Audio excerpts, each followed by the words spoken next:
What up, YouTube? RicoKnows here. Going to talk to you guys about linebackers in the NFL draft, 2025 draft, if you didn't know.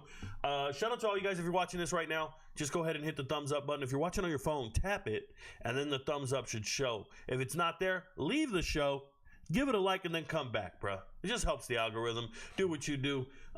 Reminder, if you're watching this show on TikTok, all you got to do is move over to YouTube, drop a question, comment, whatever it is, and I got you. We just don't answer on TikTok because we don't get paid to answer on TikTok. So we're here. If you see me staring at my screen, it's because I'm kind of infatuated with my reflection, bro. I'm staring at myself, trying to make sure I'm good to go because I am the only person running all these graphics. I'm the only person running this show. I'm the player. I'm written producer, mix master, engineer. What's Russ say? Russ says I'm a rapper, written, singer, rapper, singer, writer, engineer, written, producer, whatever he says. Anyways, I'm going to talk to you guys about the NFL draft. We're talking about linebackers in this episode. What you see behind me is the homepage for YouTube, RicoKnows. If you search RicoKnows, you're going to go to the homepage, and there's all these tabs you can go to. One of them is videos. Don't go there. That's fine. There are videos to watch, but don't go there. Go to the live tab. And when you go to the live tab, you'll see all the different podcasts for every position group. That means we've already done one on quarterbacks, running backs, wide receivers, tight ends, offensive linemen, defensive linemen, okay, defensive ends, and linebackers. That's the one tonight.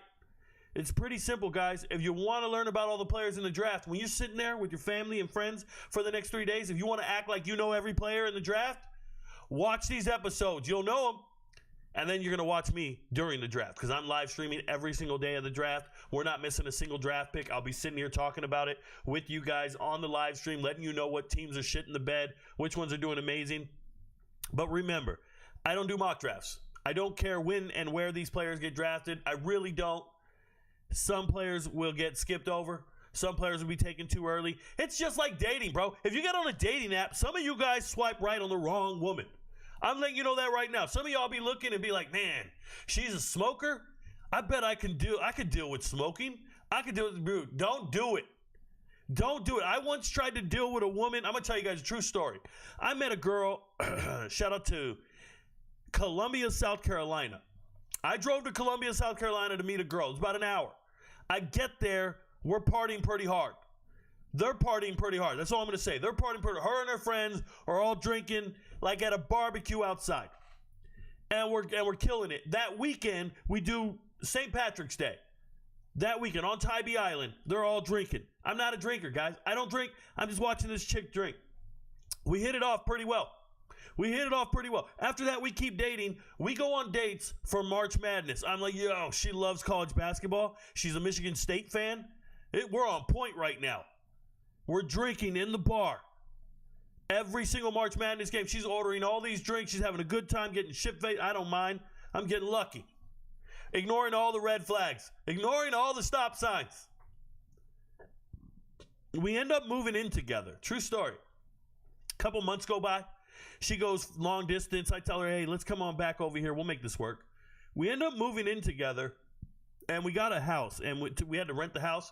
So you got to pay the first, the last, and all that other shit. And back then, I was a normal dude. I'm in the Army. And so I pay, and money's a little tight.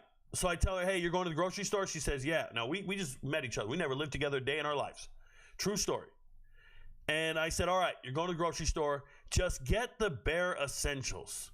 Just get the bare essentials. Don't get anything too fancy because we got a bunch of bills. We just got the electricity turned on, the gas, the internet, the cable, the phone, whatever. And you get all those extra fees when you're turning shit on for the first month.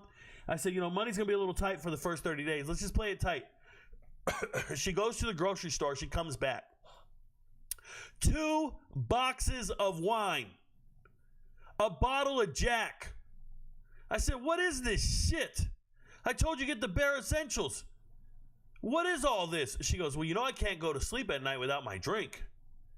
And for the next 2 months, this girl managed to get shit-faced every single day. She was a functioning alcoholic. She was a nurse. She would work 4 days on, 3 days off. She would work hard for those 4 days, and then those next 3 days off, I don't know where she was in the house. She was asleep somewhere in the house. One time, I shit you not, I woke up. She wasn't in the bed. We had a huge master bedroom. She wasn't in the bed. I'm like, yo, she's probably in the sectional couch at the foot of our bed. We had another sectional couch in the room. Like I said, a huge master bedroom. She's not on the sectional couch. I'm like, okay, I'll go to the living room. There's another sectional couch out there.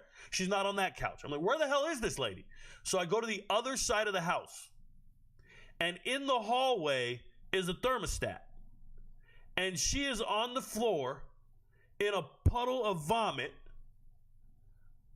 It looks like she went to go change the thermostat, and then she passed out, threw up, and whatever it was. I kicked her foot, because I've seen one too many crime shows. I kicked her foot and said, are you alive? She goes, huh? I'm like, yes, you're alive. I'm leaving. And I went to work. And I remember I went to work that day. I'm sitting there next to my buddy. Shout out to Isaiah Bowens. I'm like, yo, B, this girl is a drunk. This is absurd. Yes, she makes her own money, but man, I chose the wrong person. I swiped right on the wrong person. I said, you know what, man? She got to go, bruh. She got to go. Went home on my lunch break, told her, hey, listen, get the hell out of my house. You're not on the lease, because she wasn't. Get the hell out of my house. You got to go now. She said, where do you want me to go? I said, I don't know. Get the hell out of my life. I chose the wrong person. And by 4 p.m. that day, she was gone. I never saw her again. Never saw her again. I actually forgot her name. It starts with an A. I can't remember it right now. A lot of women in my life. All I'm trying to tell you guys is you can't get rid of a first-round draft pick that fast. There's residual effects from making the wrong decision in the NFL draft. You can't ignore the red flags. You got to pick the right guys.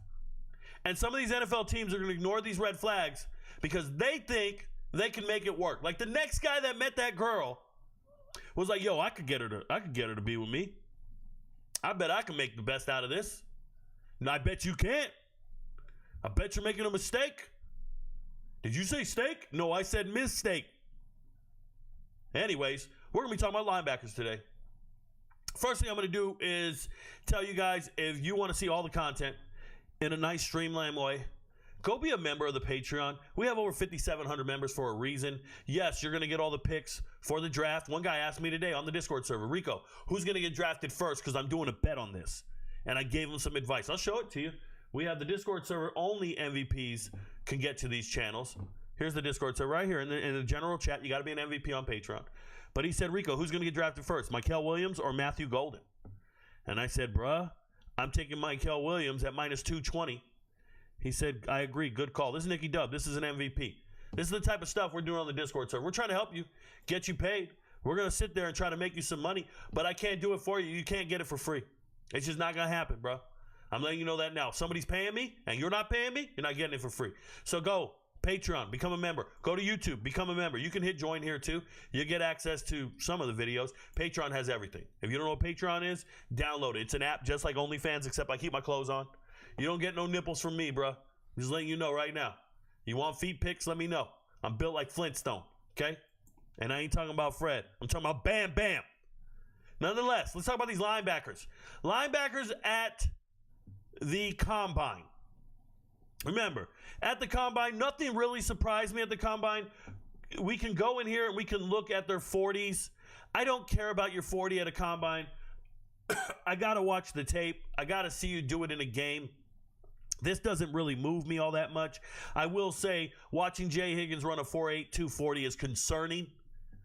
Very concerned. I'm going to talk about every single one of these players. Excuse me, guys. I'm still under the weather, but I'm doing the show anyways. And then we got all the linebackers that ESPN thinks are the top. I don't know how many they got. They got 27, 25. They added an extra linebacker today. They added, who did they add? Oh, they added Chandler Martin today. They didn't have him on there yesterday. They must have been hacking my computer and saw I had Chandler Martin on a deep hidden gems list, and they went there first. So before I get to talking about all these players, there's a lot of linebackers not listed. I'm letting you know that right now. There's a lot of linebackers not listed. The way they make up these lists is they talk to NFL GMs and scouts, get a good feel for who they think is going to be drafted. But there'll be other linebackers drafted. At the same time, their rank order is not accurate. Their rank order is determined by teams and how they're drafting. Let me make that very clear again. This is not the order in which these players are as far as skill goes. No, when you evaluate the tape, there's no way in the world you think Jalen Walker's the best linebacker in this draft. There just isn't. When you watch the tape, you can't get to that conclusion. But the Carolina Panthers told you they're drafting this guy. And they told you they love him at 8. Now, Dan Morgan's saying this. I don't know if it's smoke and mirrors. I don't know if he's just trying to get everybody to bite on it. Dave Canales is doing the same thing. It could be misinformation. But the point is once you hear that one of these guys is going in the top 10, he's going to go at the top of everybody's list. But it's not a true evaluation of talent. It's just everybody's attempt to get a mock draft right. One guy told me, Rico, you don't do mock drafts? It's because you don't put you don't put your name on the line, or you're afraid to put your name on the line. I'm like, bro, I'm a fucking professional capper for 2 years now. Look around, bro. We built this because I put my name on the line. Every week we pick UFC fights. Shout out to all my UFC MVPs. You go to Patreon, we pick UFC fights every single week. If you scroll down far, you will see every single fight. And result shows are free. You can see the results. We ain't got to hide them from you. Every single week. This one was for free. I give away free predictions every now and then. You go watch me break down a UFC fight. I break it down better than a football game. I'm not even joking. I put my money where my mouth is every single week. I put my reputation on the line every single week when it comes to picking football or UFC. So now we get to the football NFL draft, and you're like, well, why isn't Rico putting his name on the line? Why isn't he doing a mock draft? Because it's pointless. Because all you're doing is guessing what 32 grown men are going to do that night. 32 GMs, what are they going to do? I don't know. You do a mock draft. There's one trade. You didn't predict. The whole thing's shot. What a waste of time, bro. What a waste of time. All those hypotheticals, you might as well walk around and ask somebody, what would you do if you won $10 million? It's the same bullshit. It's a fantasy world. That's not reality. So, we're going to talk about every one of these players. I'm going to break them down for you. But before I do it in this order, I'm going to show you my chart. Because I obviously have my top 10. And it's over here. And I hope you guys can see it. I'm not control scrolled all that much. I want to make sure you guys can see the list. I'll control scroll one more. Make sure we fit it in here. So I'll explain it again. Top 5 are my 5 favorite linebackers in this draft. I don't care if they get drafted. I don't care if they're not starters. I don't care what you think of them. They're my 5 favorite guys. There's nothing you can say or do that'll get me off of it. There's nothing that's going to happen in this world that's going to make me change my mind. These are my 5 favorite linebackers. That's how that works. Oh, but Rico, you're saying some guy was trying to evaluate my 5 favorite wide receivers. Shut up. They're my 5 favorite. You go pick your 5. The next are my 5 deep hidden gems. My 5 deep hidden gems, usually I pick guys that are FCS caliber. FCS football players who I think have a shot at making it in the NFL. Usually that's what I do. And I had another guy on here from South Dakota State. I'll talk about him at the end of the show. But let me just say this. Teddye Buchanan, before he went to Cal this year, he was at UC Davis for 4 years. Chandler Martin, before he was at Memphis this year, or the last couple years, he was at Eastern Tennessee State. So some of these guys are FCS guys. They're just at the FBS level for their final couple years, okay? And then so these are my 5 deep hidden gems. I'll talk about them individually. And then these are my top 10 linebackers that I think are great. Now, am I going to go over every single linebacker in the draft? Not every single one, but every single one that ESPN has listed. I'll go over the top 30 guys or so. I'll go over it. Just hang in there. If you read the details of this video, they're going to be in order, chronological order. So if you want to cut to or skip to a specific player, all you got to do is just keep going in the video. Listen to who I'm talking about. Check the chart and the details of the video, and you'll know when I'm talking about that individual when I get to them. You get what I'm saying? So if you hear me talking about Danny Stutsman and you wanted to know about Chris Paul, you can just keep skipping down. Go check the list, and we'll be good. I suggest you watch the whole video 3 times. Until you learn every player. But let's talk about the top 10. Once again, I'll go through the top 10 list. I'll go through my 5 hidden gems, my 5 favorites. And then I'm going to jump to the chat. And when I jump to the chat, we're going to let this thing build up right here. You guys can just fill it up with as much comments, questions, anything you want. Just be consistent. Don't write, what do you think of him? I don't know who the hell him is by the time I get to the chat. So write names all the way out. Don't write like, damn, that's true. Nobody knows what you're talking about by the time I read it. I'll get to the chat. Please be patient. Don't spam me. And wait, if you're watching on TikTok, move over to YouTube. Drop it in the chat. We got you. Shout out to Donnie, who's over here. Jerry Leonard, Connor Formia, Willie Bobo, Andrew Bunn. They all followed the directions. There's about 25 people over here following directions. The rest of you guys, I can't help you. Shout out to TikTok. They don't pay me, bro. I'm not talking to you. One guy wrote, what do you think about Kyle Williams? I think you should have watched the damn podcast when I talked about all the wide receivers. It's easy. Go check the live tab. There's Kyle Williams, number 3 on my favorites list. And you're talking about him. Number 3 on my favorites list, number 9 overall. You're asking me about him. It's silly. You didn't watch the damn show. Why are you asking me about him? I already talked about him for 30 minutes. You didn't even watch it. It's the most wild thing I ever heard of, bro. All right. Well, let's get the show started. So we're going to talk about my number 1 linebacker in this draft. My number 1 linebacker is Carson, and I'm going to say his name right, Schwesinger. Carson Schwesinger, that C and H are silent. Schwesinger, this is a kid from Harvard Westlake. I want to say he's like 6'2", 242, so he's the right height, right size, everything. Former walk-on at UCLA.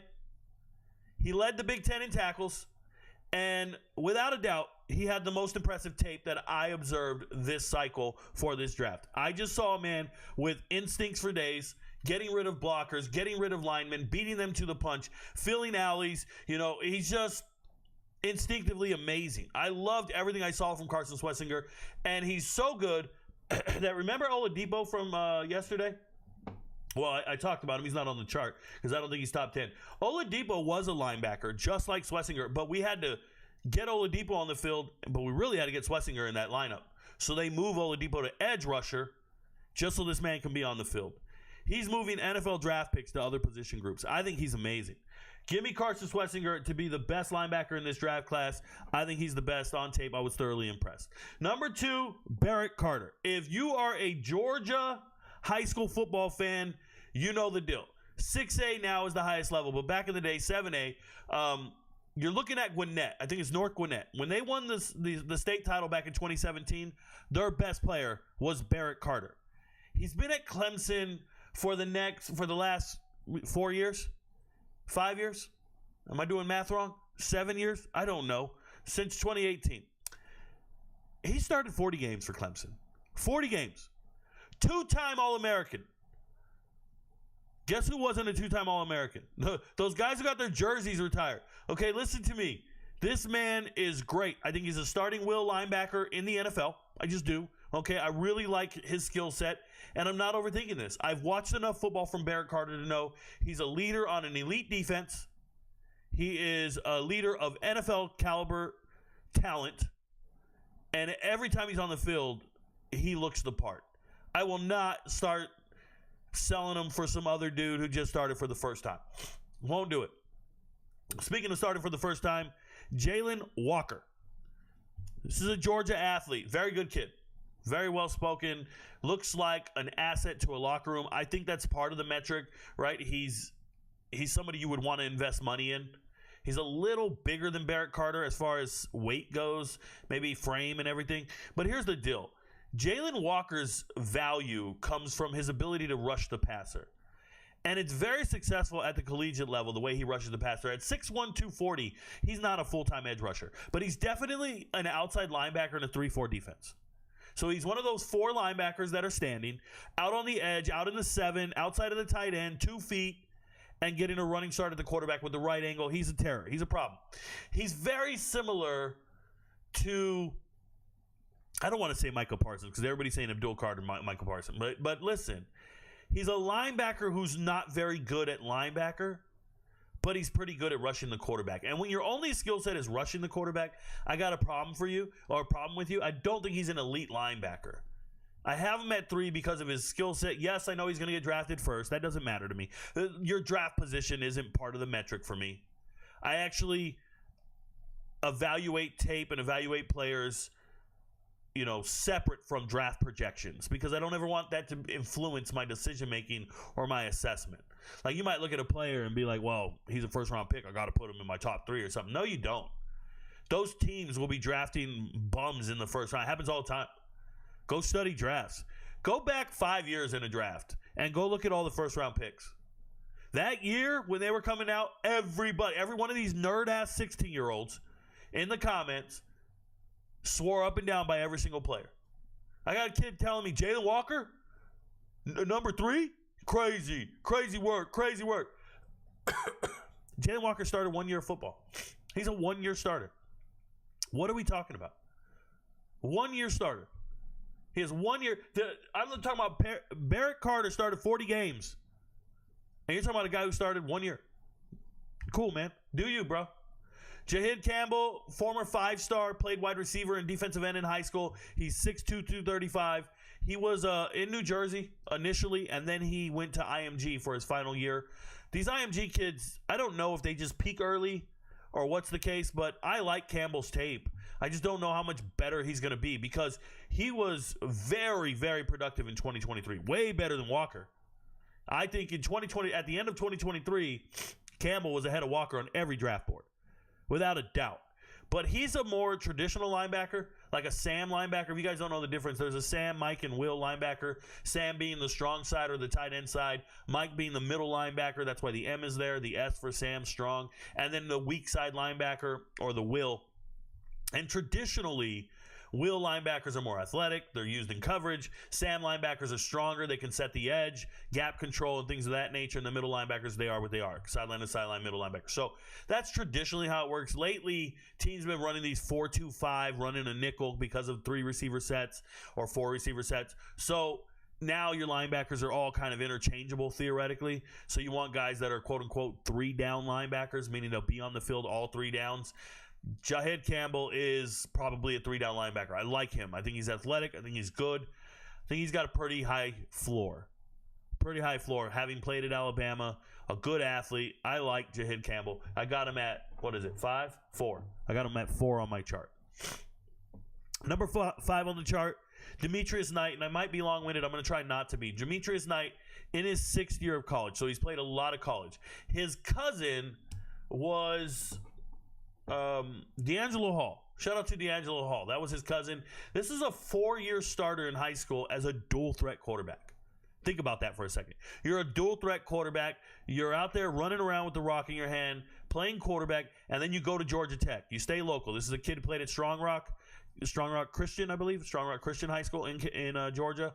Goes to Georgia Tech. Georgia Tech fires their coach, but he transitions to defense. Jeff Collins gets fired. And this young man ends up hitting the transfer portal. And where does he go? He goes to Charlotte. Now, when he's at Charlotte, he leads the team in tackles, which is pretty cool because I want to say he was first team all-conference. But there was other good linebackers on that team. And there was other good players. And this man was second in the conference in tackles, if I remember correctly. This man was on point. When I watch him on tape, I'm going to use 2 words to describe him. And that's old school. Like, I just think he's old school. I think he's an old school linebacker. Sam Mills type dude, just bigger, right? He's 6'1", 235. But he just feels like the type of dude that can fill an alley. And I hate to be redundant by saying that. He feels like he can fill. But on a team filled with amazing defensive players. South Carolina was loaded last year. He was the defensive MVP. Shout out to the Joe Morrison MVP award. He was the most outstanding senior in the entire program. He won every single award that they can give you. And he comes across as very mature. And this is the case. He has 2 kids. He's a little older. I was watching an interview where he was talking about delivering food in the offseason for DoorDash while he was at Charlotte just to make ends meet. I like the fact that he's willing to be a family man, go that step further. I like the fact that he plays special teams. I think he's got a tremendous upside. And like I said, he's very mean. He cleans up piles. He'll be the second guy in the pile. He will be the most vicious hitter, the second guy in the pile. It's pretty dangerous stuff. I like Demetrius Knight a lot. I'm pulling for him. I want him to be successful, and I want to see that man do great things. Shout out to him. Looks like an old school linebacker. Danny Stutsman. Shout out to Danny Stutsman. Does follow the channel on Twitter. Has written to me in the past. I've been helping him with his dating life. They told me he was dating Sydney Sweeney. It's unfortunate. Sydney was out cheating on him with some losers. But nonetheless, my notes on Danny Stutsman are as follows. I think he is big, long, and lean. Yes, sounds like some of you guys in the dark. But listen to me. Ran a 4.5 240. He's got a wide radius when playing defense. He can just make tackles that others people can't make. But he misses a fair amount of tackles. He does. He misses a fair amount of tackles.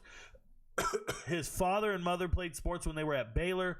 Dad was a wide receiver tight end. So he does come from an athletic family. Former 4-star guy. One thing I don't like about him on tape is every time I watch him, he wears extra gear. I know this is going to sound crazy, but when I watch a player with extra elbow pads and knee pads and all these other braces and all, it tells me, are you chronically injured? Are you always dealing with something? Or is it preemptive? Because I don't think it's preemptive. I don't think he's wearing that stuff because he doesn't feel safe. You ever seen a little 5-year-old go rollerblading and they're wearing the elbow pads, knee pads, and everything? Like, that's not what I'm talking about. I'm talking about Danny Stutsman. When I watch him, he's always got that tape or something or some type of rap going. Something's wrong. And I like Danny, man. He's a team leader. He's got effort for days.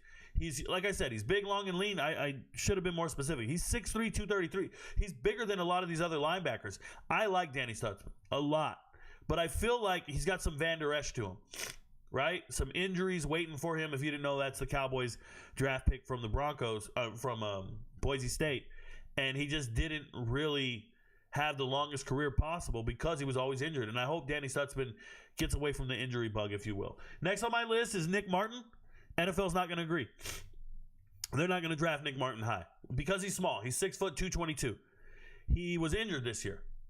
He misses some tackles. I don't care. He's going to fall in the draft and be the still of the draft. Nick Martin is an incredible linebacker.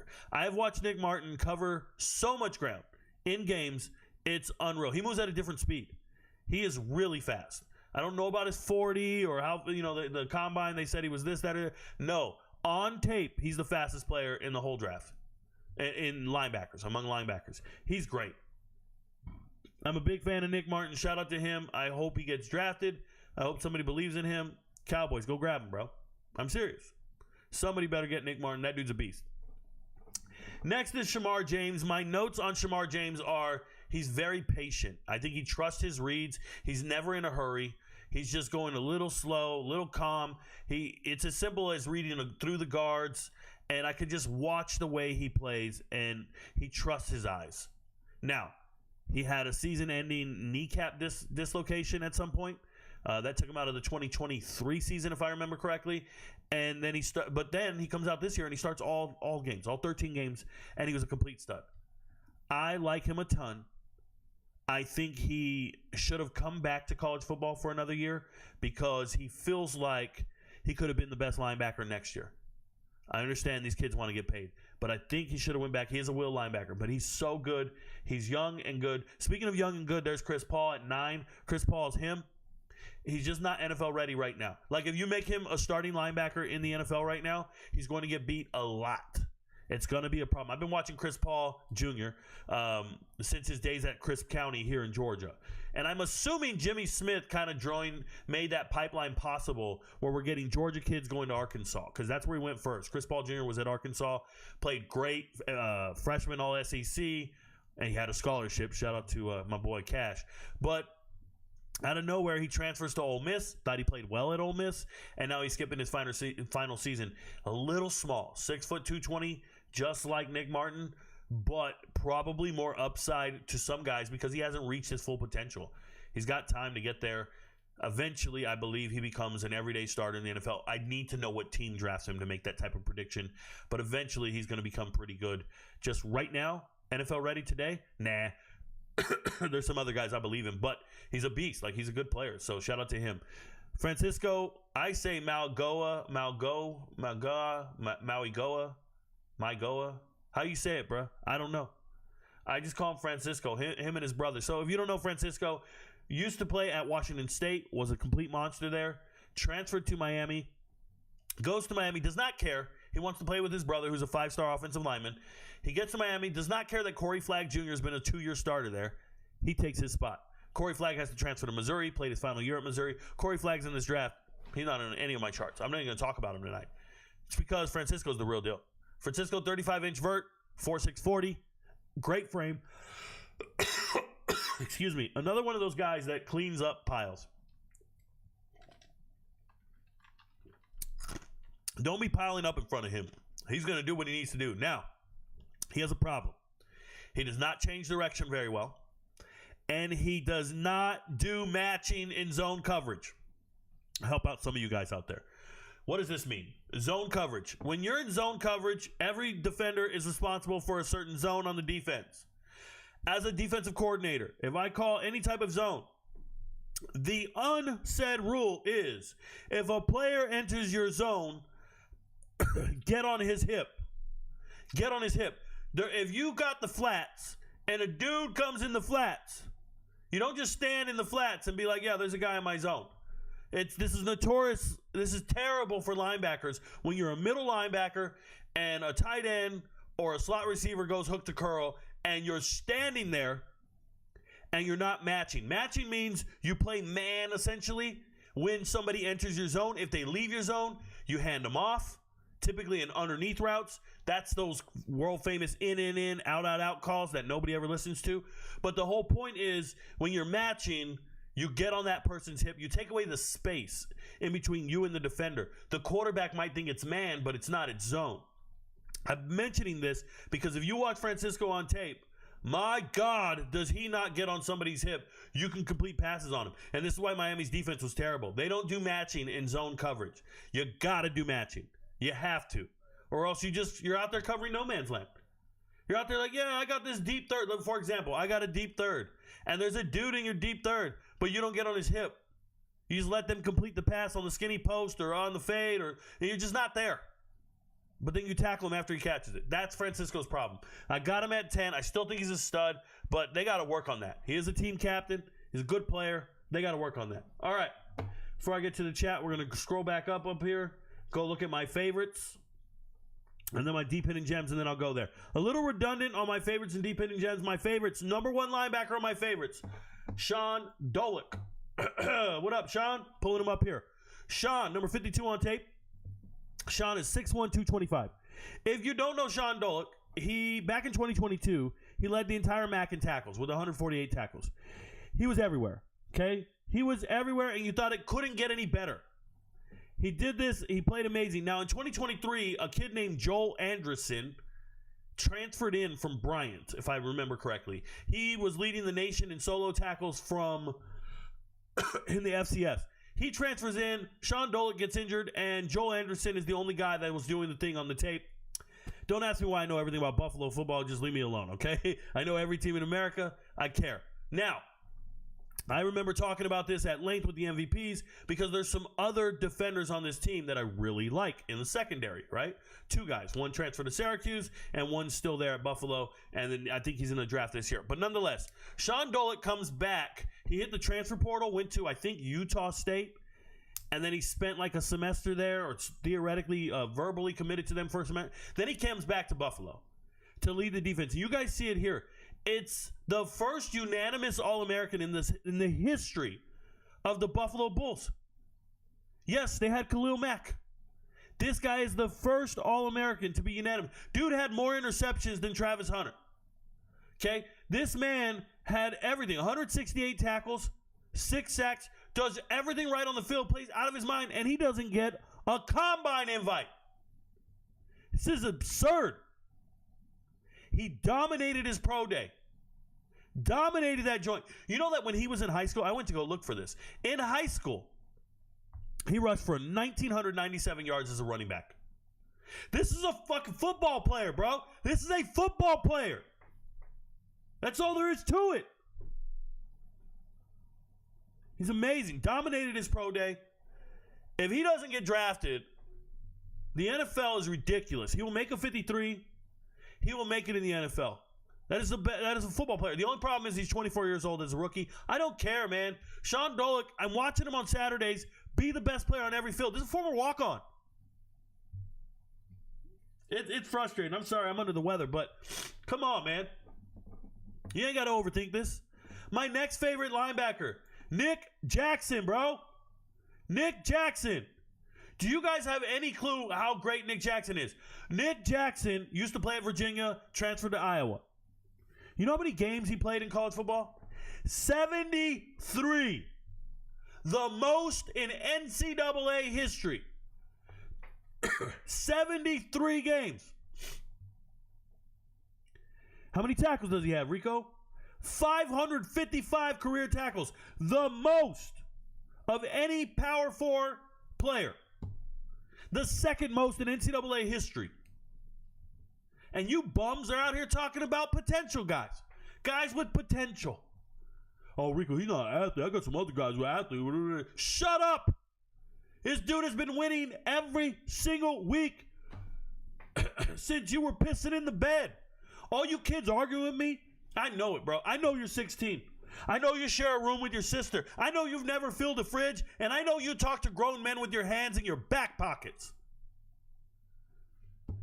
Nick Jackson is him. By the way, didn't get a combine invite. Imagine starting on the Iowa defense and you don't get a combine invite.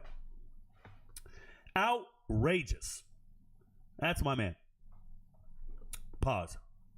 The next linebacker on my deep hidden gems, or my favorites, is Jay Higgins. Another Iowa linebacker. Jay Higgins, Nick Jackson, kind of the same size guys, right? Both 6 foot, 230, 220-ish. Here's the problem with Jay Higgins. Jay Higgins went to the combine and shit the bed, bro. He went to the combine. I'm sorry to laugh. He ran the slowest 40 of anybody by a lot, 4.82. Let's see what his vert was. His vert was 33 inches. 10-yard split. 164, slowest. He just lacks all explosion everywhere. His broad jump, 9.2. He's fucking 5 inches shorter than everybody. Kind of like some of you guys on a Saturday night. Okay, came up short. I think his 3-cone drill was the best. Nobody else does that. He trained for it. 20-yard shuttle. He's in the middle. And how'd he do on his bench? He didn't even do the bench. He said, no, I'm out this joint. So he had a terrible combine. And now you see where ESPN put him. They put him 27. This is a good football player, man. Good football player. First team All-American, multi-year starter at Iowa. This was a 3-star kid coming out of high school. Shout out to Indiana, somewhere in Indiana. Indianapolis, but I don't remember the high school. It's a really complicated one for me. But for me, he's smart, and I trust his preparation. I trust the way I think he's a professional. So give me Jay Higgins as my third favorite linebacker. He's just my guy. Jake Kiser, where you at, bro? Where's Jake Kiser? Let's see if they got him on the list. There he is. Did I say Jake? I meant Jack. Oh, my goodness. Jack Kiser, linebacker, Notre Dame. Really good size, 6'2", 231. Doesn't look like a linebacker, though. He looks like an insurance salesman, or he looks like an undersized linebacker because he's kind of lean. But it's just because he's tall and kind of lean. But this is the real deal right here, bro. Notre Dame's all-time game player. Remember, I just told you guys, Nick, my boy Nick Jackson, played 73 games. It's the NCAA record right now. Jack played 70. It's the Notre Dame record. He played in 70 games, former 4-star, most in school history. He started 34 games, which is a lot. That's a lot. Back in 2023, he was the special teams player of the year. I want you to think like Bill Bates, Steve Tasker type dude. You guys know this? True story. Shout out to my pops. I don't know if he can find this. I have a plaque. I was once the special teams player of the year. I was in high school. I blocked a kick in every single game, and I think I was on the kickoff return, punt return. I was a starting free safety. I don't mean to Al Bundy you guys, but if you could ever find that plaque, pops, I know he's watching this live stream right now. I'd love to know where that's at, man. I was once a special. So I like guys who are special teams players of the year. This is my guy, Jack. Let me tell you something. I'm watching tape on Jack. Doesn't miss tackles. Doesn't miss tackles. Sure tackler all day long. He played over 1,000 special teams plays. This is the most experienced dude you're going to see. That's how you get on my top. I like guys who play football. I like guys who play football. Clip that and just get, I like guys. I know what you guys are doing. Jack is him. Favorite, fourth favorite. I'm with it. He will be 25 years old. That's a problem. Doesn't miss tackles. Communicates well. He's a leader of his team. I like everything he does. Give it to me, baby. Give it to me, baby. I don't know when he's getting drafted. Don't care. That's my guy. I'm watching tape. I'm like, yo, this tape is great. Oh, by the way, PFF probably gave him an amazing grade. Just by the way he plays and the way he tackles, PFF gave him an amazing grade. Give me a second. My next guy is Justin Barron. Is he even on this list? Justin's not here? No Justin Barron. This excuse my language. Wow, they don't even have Justin Barron on here. He's my favorite linebacker. Well, he's my 5th favorite. I bet he gets drafted. Or he makes a final 53 for sure. He's 6'3", 225, so he's huge. By the way, he played at Syracuse, okay? This man is just a football player. I'm going to give it to you guys straight. Played wide receiver in high school. He moves to DB. Then he moves to linebacker due to injuries this year. 2-time team captain, former baseball player, basketball player. He's just a football player. I love the way he communicates. I'm watching him on the tape. He's just telling people what to do. He's like, yo, you go over here, you go over here. He's communicating. He's a leader. Justin Barron, shout out to you. You are my 5th favorite linebacker in this draft. Let's go to the deep hidden gems. Once again, I'm back on Shaun Dolac. Don't care what you guys say. I'm back on Shaun Dolac. Shout out to Buffalo. I'm with it. If he don't make it in the NFL, bro. If he don't make it in the NFL, I won't watch the NFL anymore. If you don't know, it's an inside joke because I don't watch the NFL. All right, let's go to Cain, though. Cain Medrano from Colorado. Pueblo, Colorado. Shout out to Pueblo East High School. Cain over here went to UCLA. 6'2", 219. Horrifically undersized for a linebacker. That's why he's on the deep hidden gems list. He's not a real linebacker. Now, coming out of high school, he was a legit 3-star wide receiver. He really was. He was a 3-star wide receiver, and he looked the part. So he goes there, and he starts playing safety. And I think he's more of a safety, but he can't cover slot receivers, so they put him at linebacker. He can cover tight ends. He's smooth. Obviously, he was the fastest 40 at the combine among linebackers, but he's more of a safety, like I said. So I don't know what to do with him. He's a tweener. I know a lot of teams are interested because he is an athlete. He did run a 4.46 40. This is a team captain. I think he can't play linebacker in the NFL. So what do you do with that? I don't know what you do with that. I don't know how you put him on the team. I don't think he can play linebacker in the NFL. So he's a deep hidden gem, but I don't know. Next guy, Jackson Woodard. He can play. Jackson Woodard can play. This is a 2-time, I believe 2-time, first-team All-Mountain West linebacker. I know he was the Mountain West Defensive Player of the Year this year. I know he's amazing. Played in 56 games. He doesn't cheat a drill. I'm watching him do drills. Pro Day, Combine. No, was it Combine? No, Pro Day, Combine. I'm watching Pro Day, I think. And he does not cut off the drills. Like, some guys will cheat to do a drill to make it go faster, to make it look right. Like, they're doing those bags, and, you know, you have to weave through the bag, show your feet, react to the ball, and all this stuff. Jackson Woodard doesn't cheat the drill. He doesn't care. He's just going to do it right. And I like the way he plays. Now, he played in a 4-2-5 defense at UNLV. That defense is very advantageous for another team, and that's the Raiders. They're in Vegas. They're already there. They've probably seen him a million times. This is a team leader, team captain. I think they have the same scheme. So it just feels like he should go to the Raiders. Jackson Woodard should go to... You know I don't make guesses like that. This is super late. He probably won't even get drafted and be a free agent to the Raiders. If he gets drafted, congratulations. Then there's Teddye Buchanan. You got to draft Teddye, bro. You got to draft Teddye. Somebody's going to ignore it. That's fine. Shout out to St. Ignatius College Prep in San Francisco. This is a 3-star quarterback coming out of high school, quarterback linebacker. So he goes to UC Davis. I've had a couple of really good players go to UC Davis in the last couple of years. Shout out to Carter Vargas, running back. Shout out to Stacey Dobbins, wide receiver. I've had a couple guys that were RicoKnows hidden gems go to UC Davis. Now, he went to UC Davis a while ago. He wasn't on my radar then, but he played great at UC Davis. Then he transfers to Cal for this final year. And what's he do, guys? He goes out there and he's first team All-ACC. And he's playing out of his mind. I think he has a chance to shock the NFL. Number one, he's 6'2", 233. And when you increased his level of competition, he didn't look overwhelmed. So you're playing great in the FCS. All anybody's ever going to say is, so what? Prove it. Do it somewhere else. Well, he comes to the ACC and he proved it and he did it somewhere else. We still haven't found his peak. we haven't found his ceiling. And I think Buchanan's got a shot to make it in the NFL. So we'll see what happens there. The next guy, Chandler Martin. He's good in coverage. Shout out to Arabia Mountain, the Rams, Arabia Mountain Rams. Shout out to you guys. I am a Georgia high school football expert. I used to cover only Georgia high school football for years. I have tons of spreadsheets on them, if you guys don't know the deal. And Arabia Mountain was doing pretty good about 2 years ago. Anyways, so this is a young man, Chandler Martin. He's small. He's 5'11", 233, so he's short. They don't like his size. That's fine. He goes to East Tennessee as a 2-star player.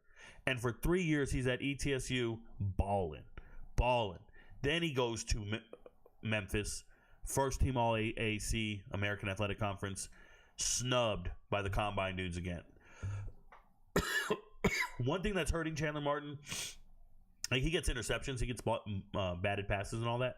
One thing that's hurting him is he doesn't play special teams a lot. He just doesn't. I think I only saw him on one special teams unit. You know, when I try to watch film on these guys, I'm watching all the defensive plays. And then when it comes to special teams, I'm just looking for their jersey number. I couldn't find Chandler Martin for a while. And I think he's on maybe a field goal team or a kickoff team. He's not on much. And I wish he was on more so he could increase his value. Because when you're at this point in the draft, you're going to need that value. All right. Well, thanks for listening to the list. I will go over the rest of the linebackers with the visual chart. But before we get into that, I'm going to jump over to the chat. Once again, TikTok, you're watching, move over to YouTube. I will answer your questions, your comments, your concerns, and all that stuff. Thank you guys for being here. But let's get into the chat. And let's go. What up? What up? You guys are here. Interact. Well, let's go back up to the top. Sorry, guys. I'm very under the weather. Don't mean to cough and sniff and all that other stuff on you guys, but I felt like I got to get these podcasts out just to give you guys information on who these players are before the draft. I don't want you going into the draft unprepared and unmanned and outgunned, you know, for the draft. I want you guys to know all the players. So it's my job. I feel like it's my duty to explain this to you guys and break down each player. So let's see what it says over here. It says, Willie Bobo says, what's up? What up, Willie Bobo? He says, this channel is only for pimps. You hear me? What up, Shannon? Shannon, Lakers in 5, bro. What pimps we talking about? Pimp Skillet? I appreciate you. Thank you for being here. Connor Formia says, hell yeah. Hell yeah, Connor. Good to be here. Jerry Leonard says, I'm staying committed to watching every podcast now. Shout out to Jerry. Jerry's tired of being uninformed, bro. It ain't cute not knowing what's going on. You know how many comments I get on TikTok? Them dudes embrace not knowing. They love not knowing. They just be sitting there uninformed like a motherfucker. They love it. They're the worst. Yo, Rico, what up, Donnie? Good to see you. Donnie, if you guys didn't know, that is a Fresno State homer. All his questions will be Fresno State oriented, just so you're aware. Andrew Bunn says, have you watched any tape on Bryce Underwood? The answer is no. I tend not to watch tape on players who aren't in the too deep. And I'll wait till they play on Saturdays. I try not to go watch high school huddle film to do my evaluations for college unless I'm looking for hidden gems. So I'll look at 3 stars or lower that teams missed on. There's no point in me watching a 5-star player. They've already evaluated him. They've already said he's 5 stars. Congratulations. And there's not much for me to add or say. I don't feel like being a parrot. I don't feel like reviewing or looking over the same players that everybody else looks over. So if you're talking about an incoming freshman that's 5 stars, it'd be really hard pressed. I think last year I looked at Micah Hudson and all I said was he's going to be 3rd string. And he was. Other than that, I don't really look at 5-star players. 4 and 5-star players aren't on my radar for evaluation until they make the too deep. There's just no point. It's just being redundant. Like I'm a content creator. Reviewing tape of 4 and 5-star players is not content creation. That is what everybody else is doing. You're just repeating what everybody else is saying. And what are you asking me to do? Just to go out there and say somebody is good? They've already said that for the last 5 years. You want me to say somebody's terrible? So now you want me to drag a high school kid who hasn't played on a Saturday. When they play on a Saturday, or they go to practice, or they go to the spring game, then I can start evaluating them and give you the truth on them, as opposed to just hating on a young man who hasn't got a chance to shine. So that's how I feel about it. Connor Formia says, Bryce Underwood had the best team in the state by far. We picked him off twice, sending him home packing. There you go. Connor's letting you know they beat Bryce Underwood. So it sounds like he's not a winner. Just kidding. Donnie says, surprised you don't have CV Nomura. CV Nomura, former linebacker at USC. If you ever want to see Nomura Go and search on YouTube for Namora hits Cam Rising. I think it's one of the hardest hits since that hit by who's the kid who killed somebody? One of the USC linebackers. Who am I thinking of? One of their big mean Pacific Islander names. You guys know who I'm talking about. He crushed somebody. Nonetheless, Namora crushed somebody before he transferred to Fresno State. Yeah, he's not on this list, and he won't be covered in this episode. I don't think he's a draftable linebacker. So there you go. What's up, Rico? Where would Bruce Botcher be if he declared? No idea, Shaun. I don't really do hypotheticals like that, but I appreciate the question. Are you doing kickers and punters? Not a chance, Bob. I think no kickers and punters should ever be drafted. It's a waste of a draft pick. I've seen, Ray Guy winners, Luke Groza winners, whoever they are. I've seen a lot of those guys go undrafted and still make it on the team. There's a bunch of kickers floating around, dude. Those ain't football players to me. I'm good. I'll never talk about them guys. Ricardo Williams says, shout out RicoKnows. I'm a college football player, and I mess with him heavy. There you go.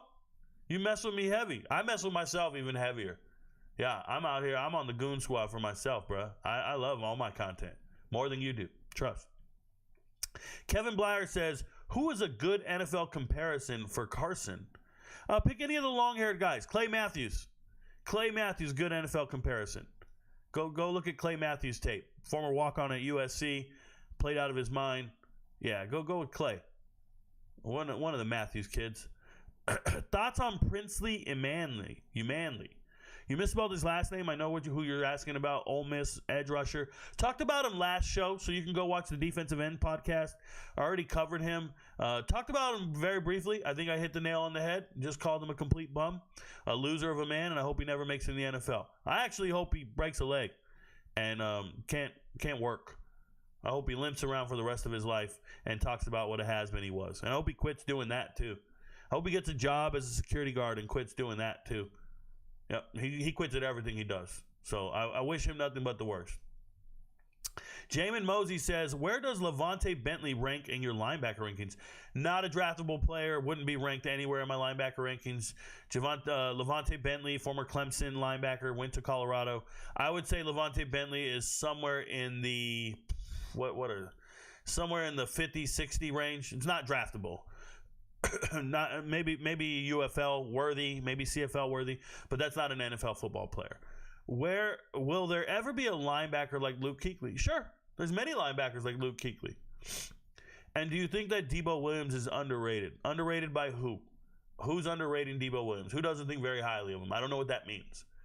The players are rated right where you think they should be. If you think Debo Williams is great, then he's not underrated. Who's doing the underrating? If you read a chart and somebody doesn't rate a player where you think they should, just stop reading their charts. Everybody making these charts is a normal human being putting their pants on one leg at a time, right? They're not special. So if you read a chart and you're like, man, they're hating on my boy. They're sleeping on my boy, Colin Oliver. If you feel that way, then just stop reading their content and go find somebody who's going to make you feel better about yourself, because that's how that goes. Okay? So it is what it is. But yeah, Debo Williams being underrated, I don't know what that means. Travis and Shedeur will excel in the NFL. Well, you won't excel because you're sitting here talking about a wide receiver and a quarterback on a linebacker podcast. I have zero desire to read your shit or care. That has nothing to do with this episode. People are going to log into this episode to learn about linebackers, and you're sitting here talking about the two most talked about players. The fuck? What did you just teach us right now? What did you bring to this show? Your last name is Barbecue. It's so fitting, bruh. Your last name is Barbecue. Fucking ridiculous. FBS or FCS if coming out of high school. I don't even know what that means. Jeremiah Nonu, you got to ask questions in complete sentences. I don't know what that means. Thoughts on Cody? Cody Lindenberg will be covered in this episode. Easton, just stick around. I'm going to talk about him here shortly. Stuart Cravens, pretty cool player. That was not who I was talking about, though, for the hard hit. No. Nonu says, what are some factors to picking the right school for high school athletes? I found you on TikTok. I'm a defensive tackle with some offers and having some trouble picking, mostly FCS, but considering my FBS schools. So Jeremiah Nonu, some factors, right? and thank you for asking the question. Even though this is a linebacker podcast, you showing up, I'm going to help you out, bro. Here's what I'm going to tell you. I would tell you the same thing I tell all these other kids, okay? You need to go where you're wanted. Like, everybody wants to date an Instagram model, but the Instagram model has so many options, she's not interested in you. And even if she pretends like she's interested in you, secretly in her DM, she's talking to somebody else. You're never going to win her over because you're not the best she can do. Right? So when you're looking at a school, you need to ask yourself, am I the best this school can do? If you finally got an offer, it's a little late, or you got a partial offer, or you talk to the coaches sparingly, are you the best they can do? What you want to do is go to a place where the school wants you more than you want them. You want to be desired. Everybody wants to be desired. You know where you fail in relationships? When somebody's not desired. So some of you guys see an FBS offer and go, oh my God, this is where I'm going.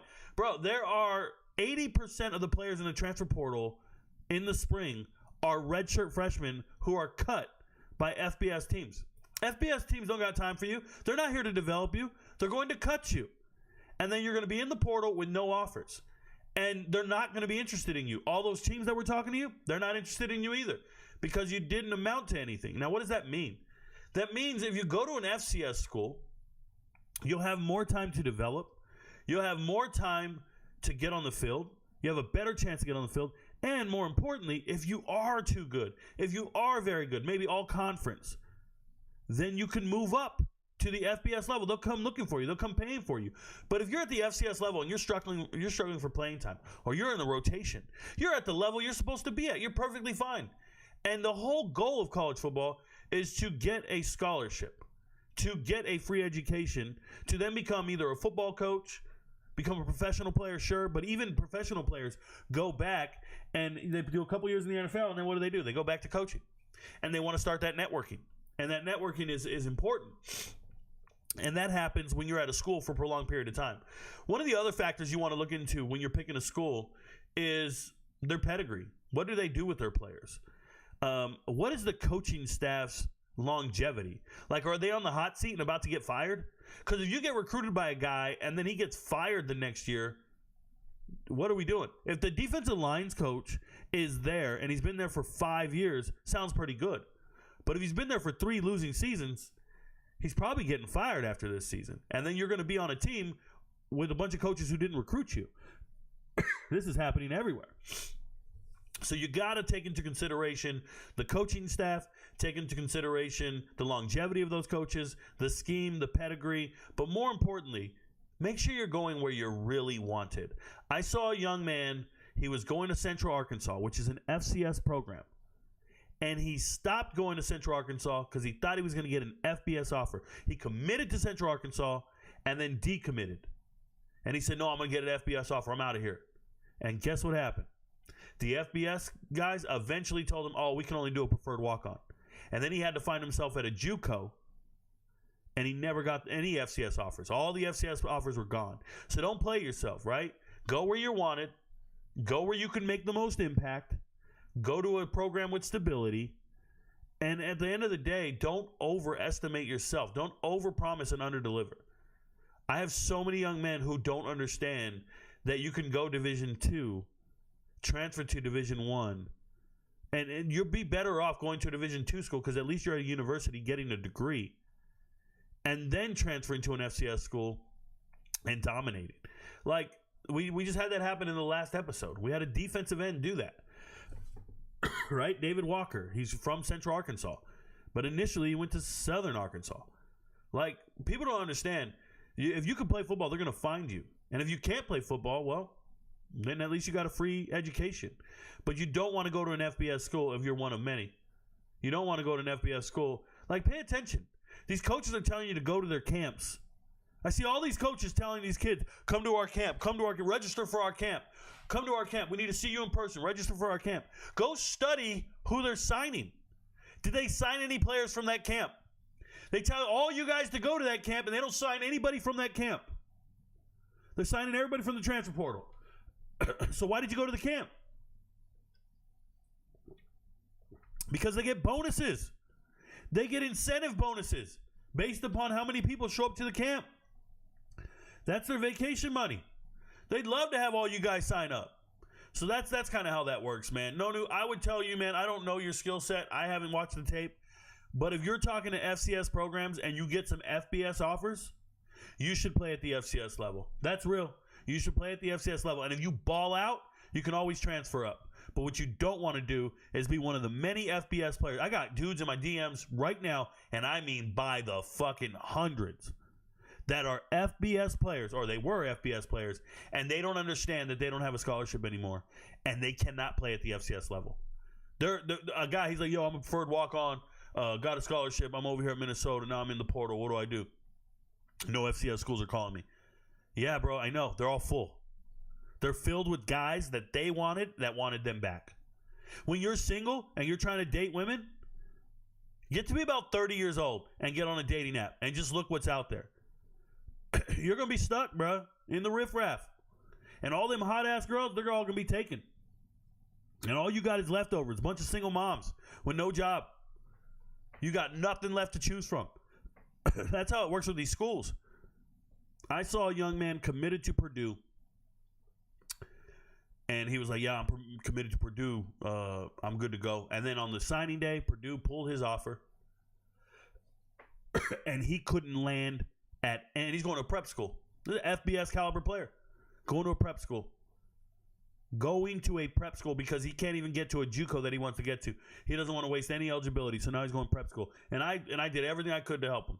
But he dare not go Division II. He's just above it. Because he told his friends for the last 4 years, I'm going D1. I'm going D1. And he cannot show his face now that he's not going D1.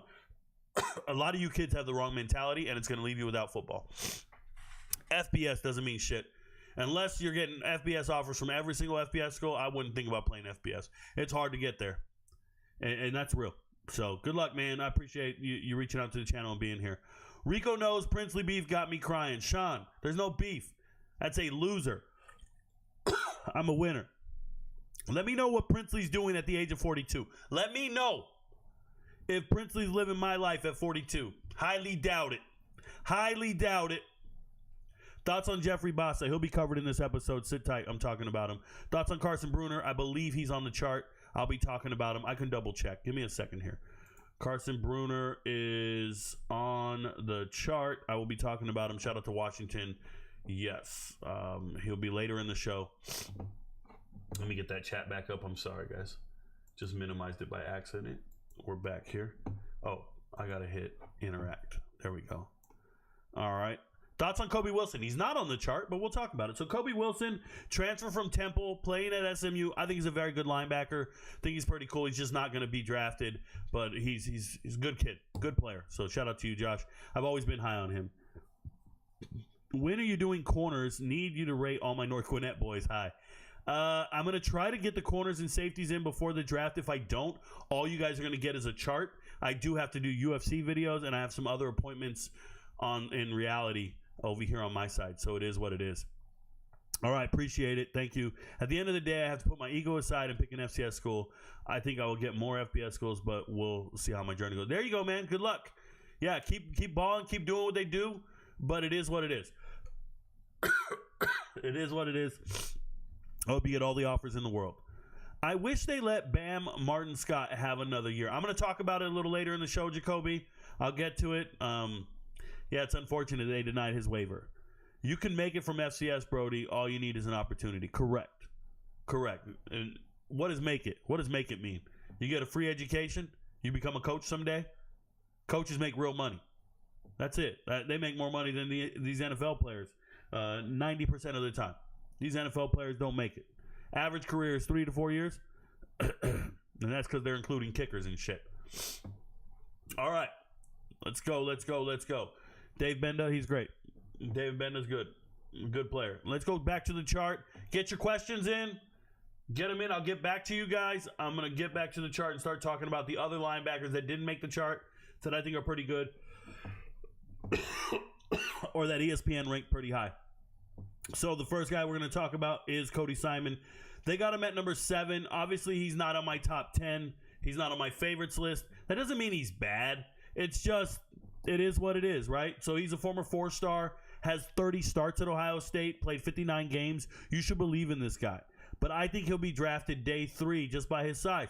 And if I'm wrong, I don't care. What I'm telling you is I think he's a day 3 guy.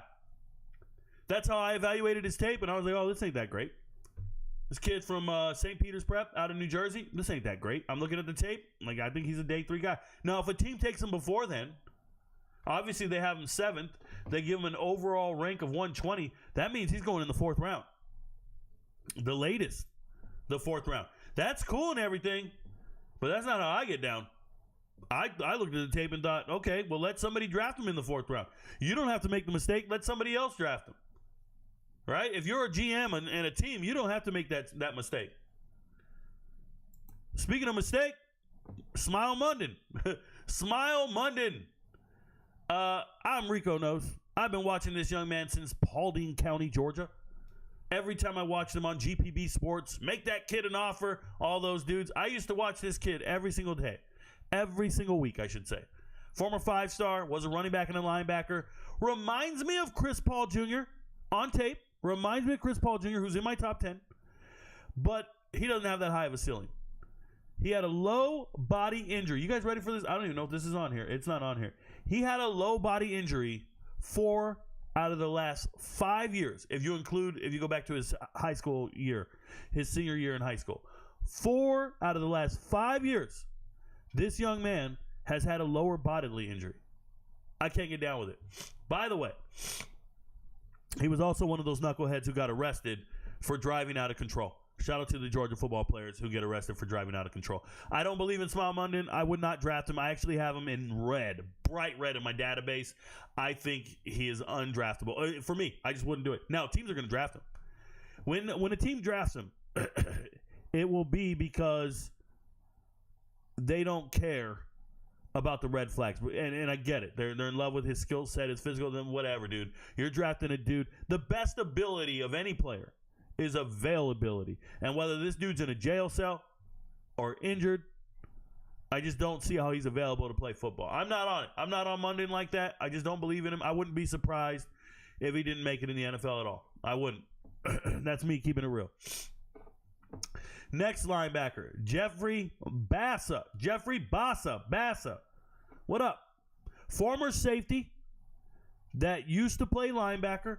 Reminds me of Diane Henley. You guys remember Diane Henley, that Washington State kid who went to Nevada as a wide receiver, quarterback wide receiver, then went up to Washington State to play linebacker? Same thing. One of my hidden gems. This is the guy. The only problem is Jeffrey here does not intercept passes. I don't know what his deal is. You're a former wide receiver, former safety, and you don't intercept passes. That shit is wild to me.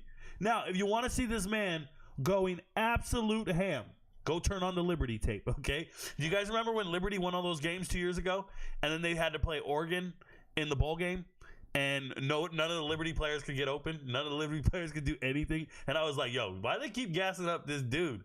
Like, there's no way anybody's... CJ Daniels? I was like, yo, who are these guys? Liberty is trash. That's why I'm not a big Caden Salter guy, because I watched them against Oregon, and it was laughable. But if you go back and watch that tape, Jeffrey's dominating this joint, bro. That's his best game I ever seen. I was just like, whoa. You know, I obviously have all the games saved on my hard drive. And I have like a rated hard drive, 12 terabytes, 16 terabytes. And I'm watching the game, and I'm like, yo, this kid is nice. So shout out to Bassa. He is him. He does have an athletic profile. The problem is I haven't seen it on film. It just hasn't come to fruition. He's very athletic. Everybody kind of gets it. It's kind of like, I don't know. It's kind of like a basketball player.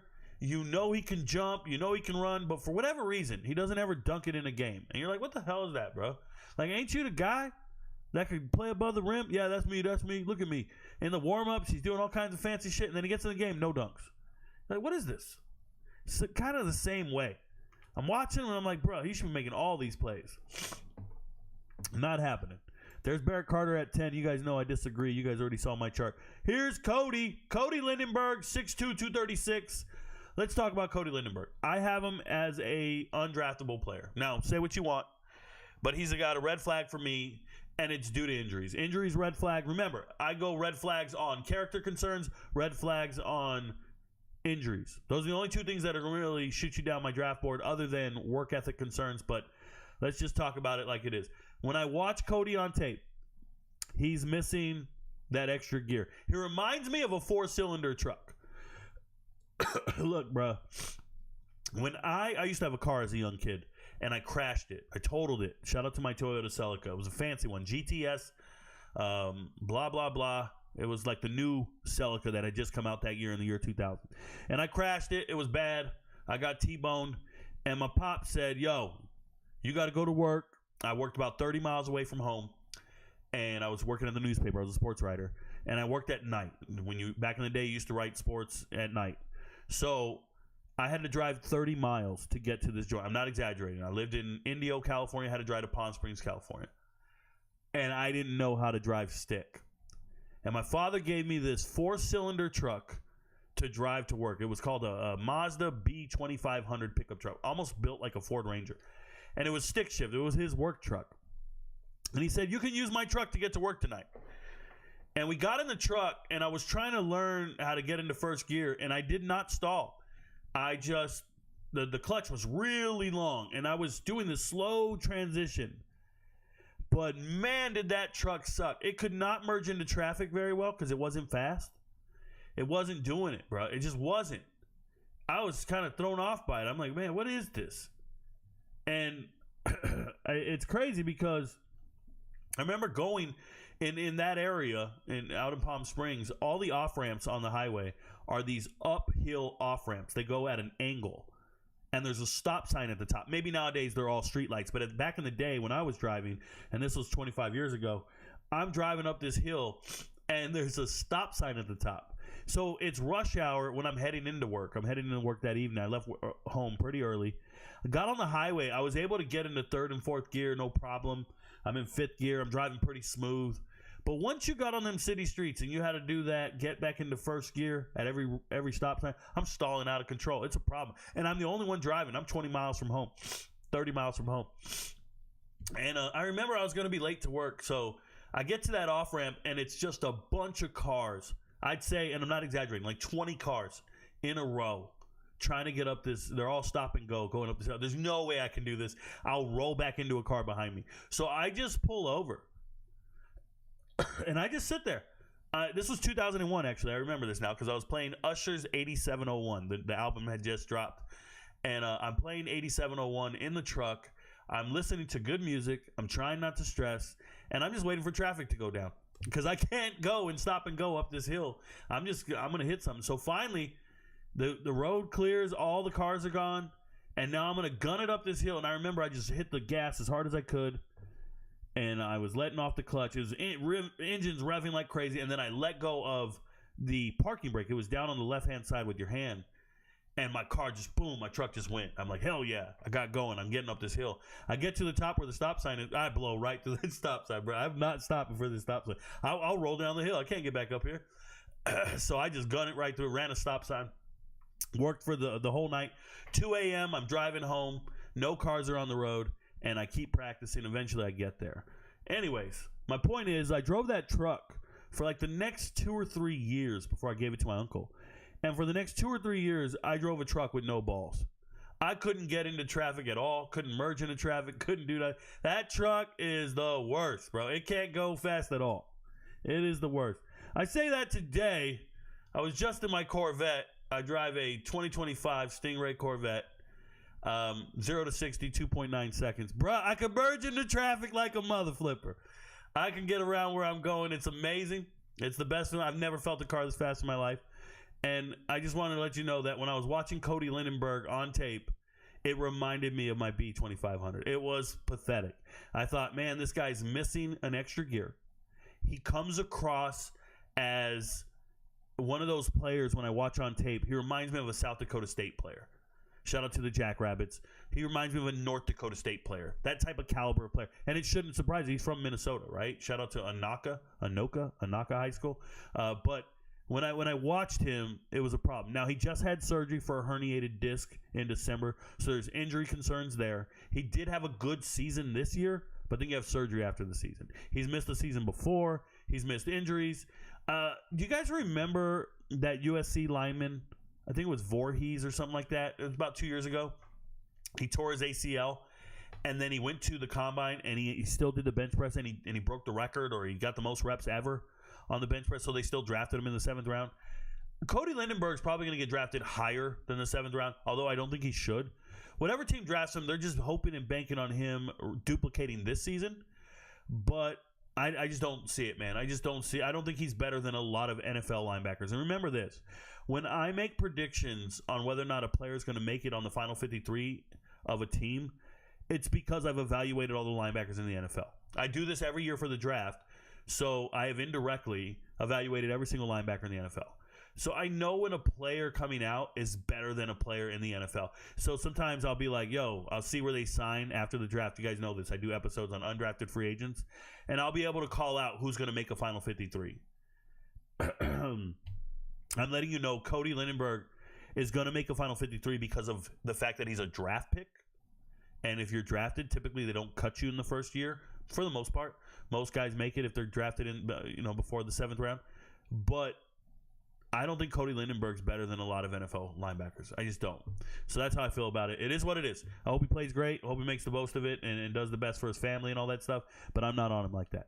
You guys know the deal. I'm big on Jack Kiser. Already talked about him. Kobe King. This man is 6'1", 236.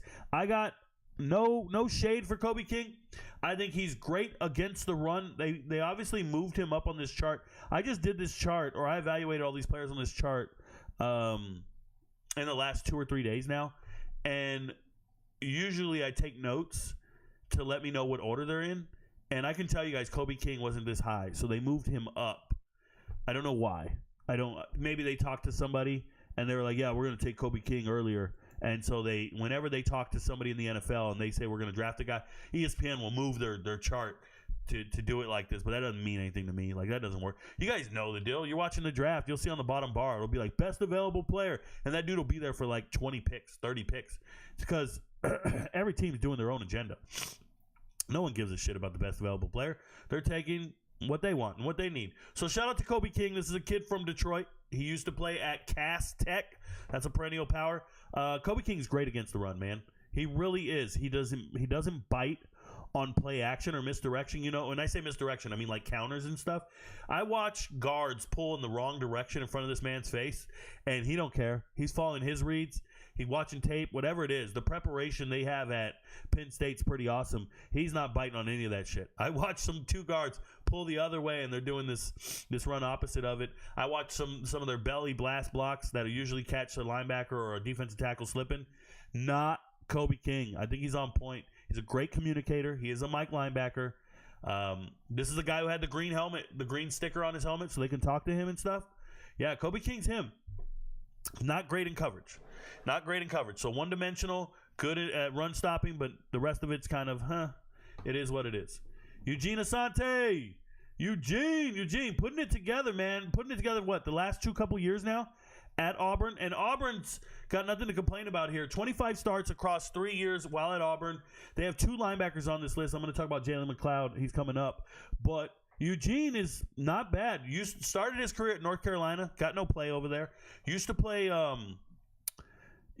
North Carolina, then transferred to Auburn. What I'm going to tell you about him is I watch him on tape. He gives up way too much ground. Like, running backs finish their runs on him. And what this is, you're going to hear this term a lot for those of you who don't know the term. It's they run behind their pads. Running behind your pads means, for running back purposes, terminology, it means you have a good forward lean. It means you keep the defenders away from your legs, and you use your shoulder pads kind of as like a shield, if you will, and you want to initiate contact with your shoulder pads to fall forward, and you finish your runs. Watching Eugene Asante's tape, my God, he just gets run over all the time. If you need 3 yards, run at that guy. And I think teams in the NFL will scheme to run at him because he's just going to give up them extra yards. He's not going to drive the running back. There's no leg drive after wrapping up. There's nothing. He just gives up ground. Now, he was amazing as a prep player. He's super athletic. Great work ethic. I think he peaked in college. In 2023, he played amazing. Last year, not so much. But it feels like a guy who's 24, 25 years old. He's older than a lot of the other prospects. It feels like he's not improving. It feels like he's right where he needs to be. And this is a Virginia kid. I went back, watched as much film as I could, and I felt like, I'm not saying he's regressing.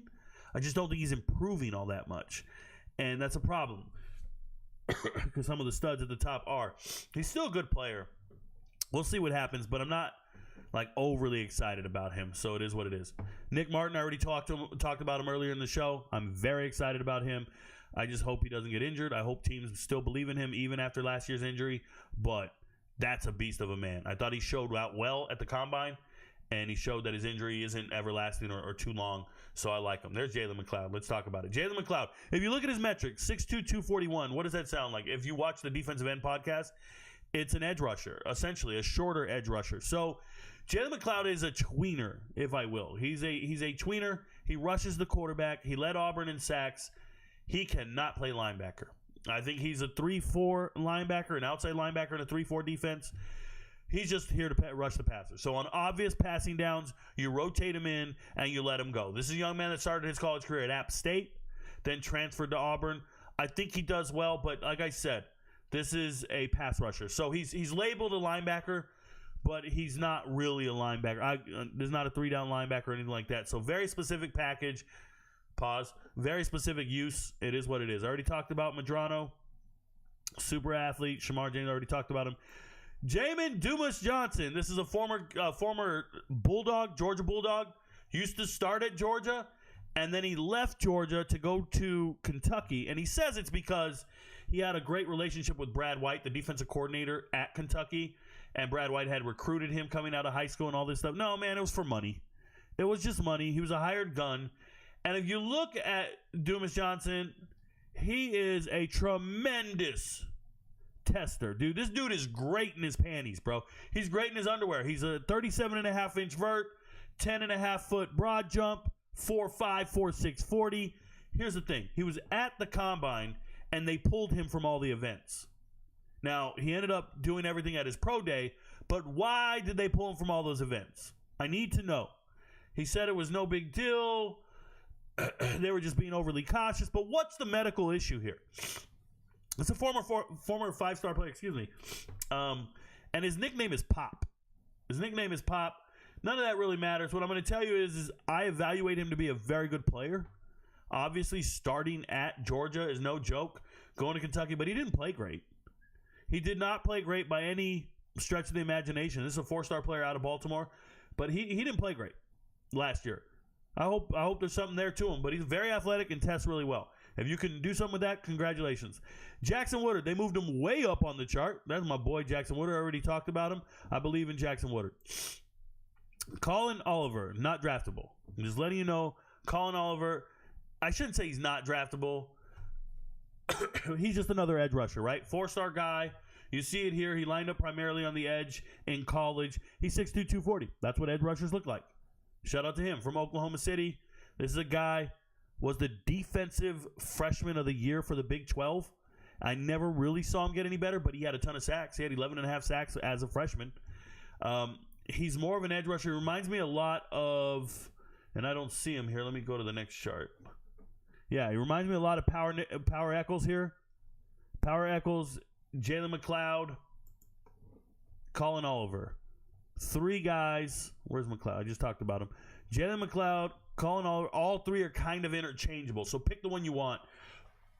They're all edge rushers with no ability to really play linebacker. They probably belong in the edge rusher episode or column, but ESPN put them in linebacker, so I got them here, okay? I already talked about Francisco. I have him at number 10. They obviously don't like him. They put him at 22. I don't care. Put him where I put him. Carson Bruner. Carson Bruner's tape is pretty cool to watch, man. It's cool to watch because this man hits like a ton of bricks. His father played in the NFL. I don't know if you guys remember Mark Bruner, 14-year tight end. So he's got NFL pedigree. Dude, he cleans up piles. He hits everything. I love him to death. He'll be an undrafted free agent, but he'll make a team. He'll make a Final 53. I like that kid a lot. I already talked about Teddye Buchanan. Karen Reed here from Utah. Carini Reed. Carini's got a problem. This is a kid who went to Utah State, went on a mission, decided he wanted to play at Utah State, transfers to Utah. 6 foot 231. So there's a limitation there in size, number one. But when I watched him, I don't think he covers well. I don't think he fills alleys well. So I don't think he does anything well. I'm just letting you know that right now. He does nothing well. Just like that. When he walked on to Utah, he left Utah State. He walked on to Utah, eventually earned his scholarship. I was like, yo, he's going to play. Dude. He missed games this year due to injury. I don't like this guy. I don't know him personally. I just don't like him as a draft pick. I actually gave him a red rating, which means undraftable for me.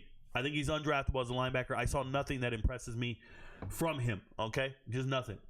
Don't worry, I'm going to go back to the chat. If you're watching on YouTube and you got questions, comments, go over to, or TikTok, go over to YouTube and put it in the chat.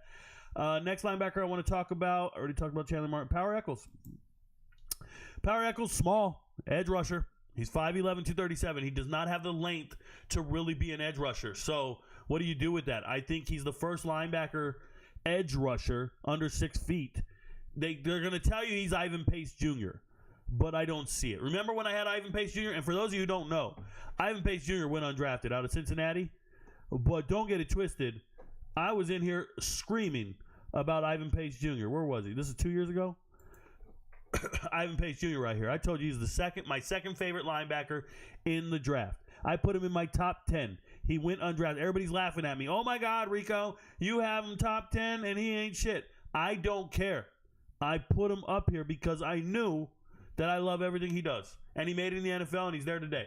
So now when you see an undersized linebacker, they're always going to say, oh, he's Ivan Pace Jr.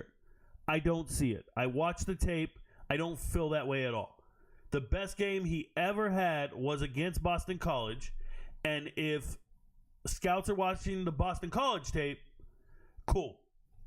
I like him. He's just too small to play in the NFL. That's real. Hate to break it to you. Too small. And then the last guy is Bam Martin Scott, 6'2", 231.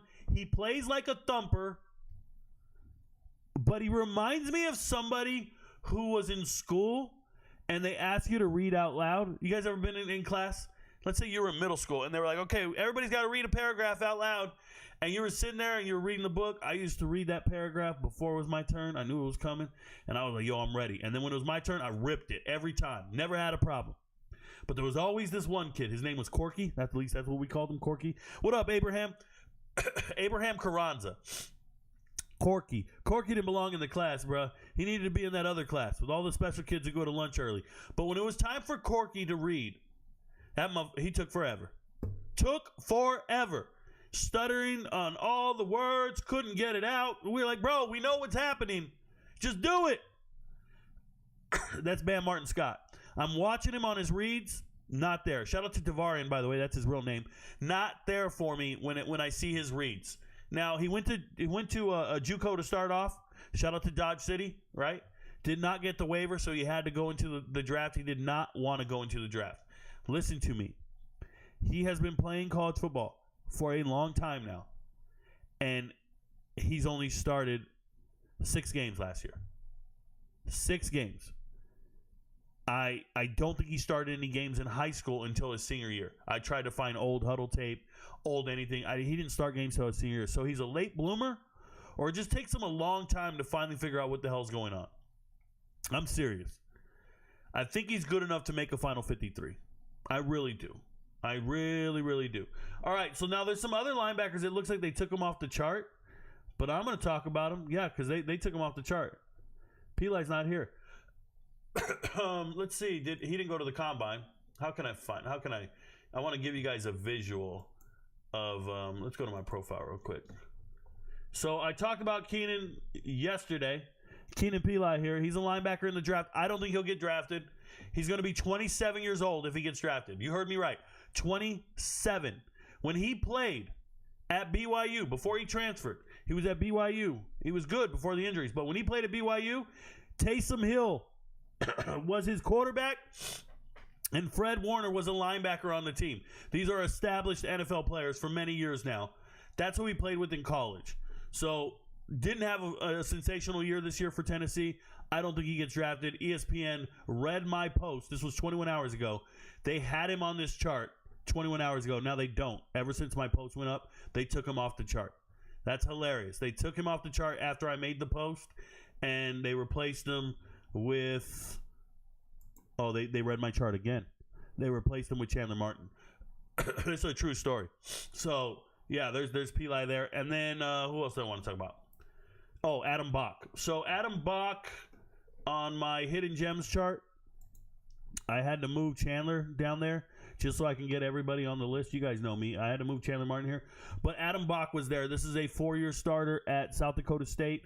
There aren't very many FCS linebackers that are NFL caliber this year.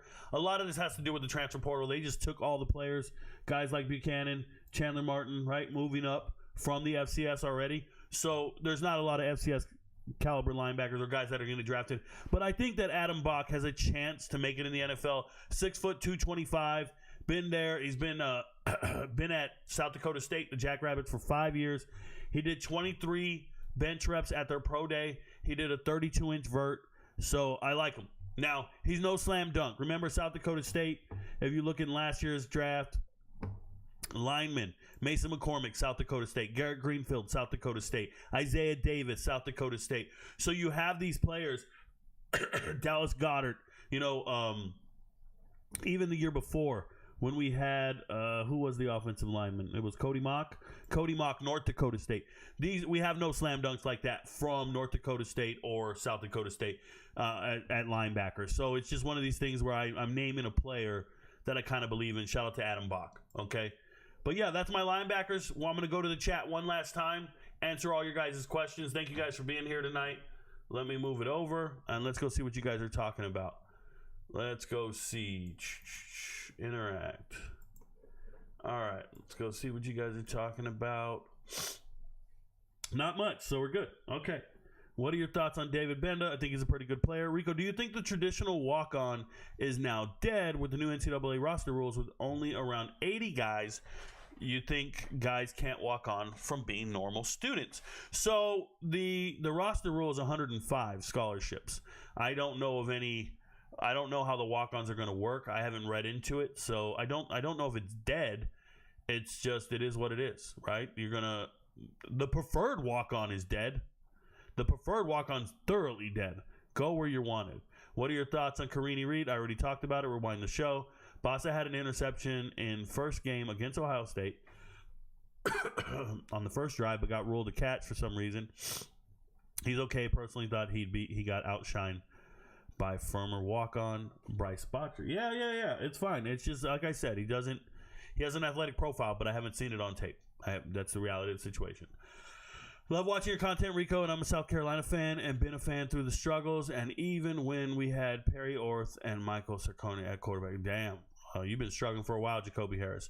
Rico, are you going to cover linebackers not on the ESPN list? I covered a few. Harp, if you have any in question, put them in the chat, and I'll talk about them.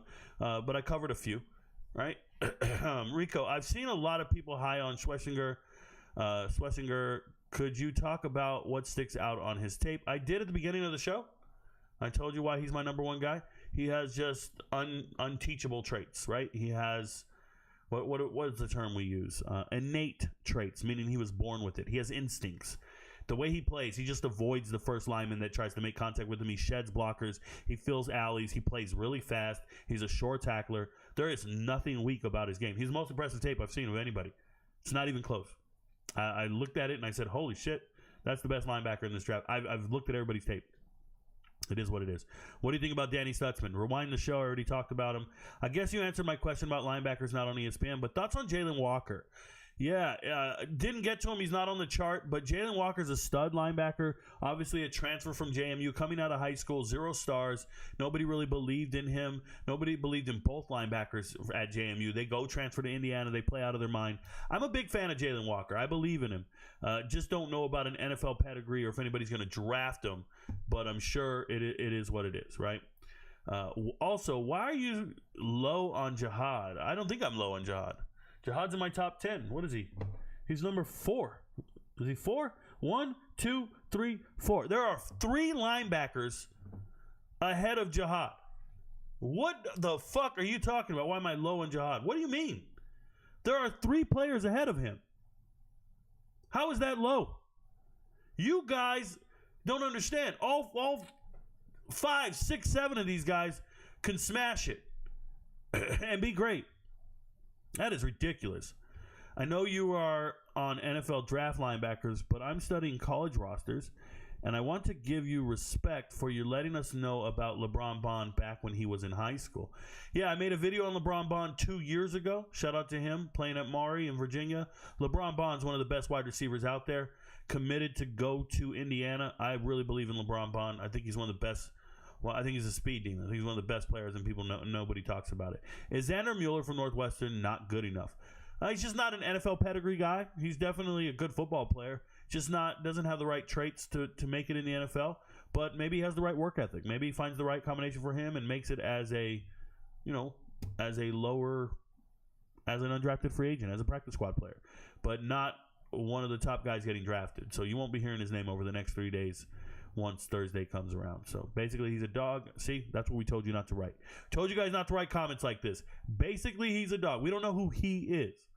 Stop using pronouns and use names. By the time I get to your comment, I have no idea who you wrote that about.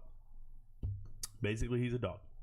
Sorry, lower than consensus. Yeah, consensus means nothing to me. I don't even know what consensus is. I don't read mock drafts. I don't read consensus. I don't know what consensus is. I don't know what other people are saying about these players.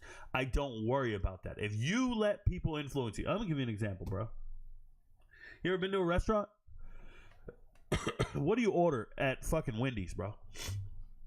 What do you order at Wendy's? What if there was a chart online that told you the best food at Wendy's, or the best food at McDonald's, or the best food at Chick-fil-A, Burger King? What if there was a chart online? What would you do? You would ignore that chart and order what you want. But because none of you guys have ever eaten at these restaurants, all you do is look at the charts. None of you guys are observing the tape. None of you are breaking it down. None of you are going in there and dissecting it. I take 3 days to make these podcasts. I've been watching these players for 4 years, and I still take 3 days to make these podcasts. I'm eating at the restaurant, and I'm telling you this is the order in which I have it. You're telling me somebody else ate there, and they told you this guy was this and this was this. Somebody ate at Baskin-Robbins and told you the mint chocolate chip is the best flavor of ice cream there. And they tell you don't get the cookies and cream. What can I do for you, bro? And the motherfucker's lactose intolerant and didn't eat any of the ice cream. He's just talking about how it smells. I hope you guys are getting what I'm saying. Hope you learned about linebackers tonight. Thank you guys for watching. Remember, don't talk to your friends. Your friends don't know, but Rico knows. My girl's locked out. Oh, shit. I'm out of here. Peace.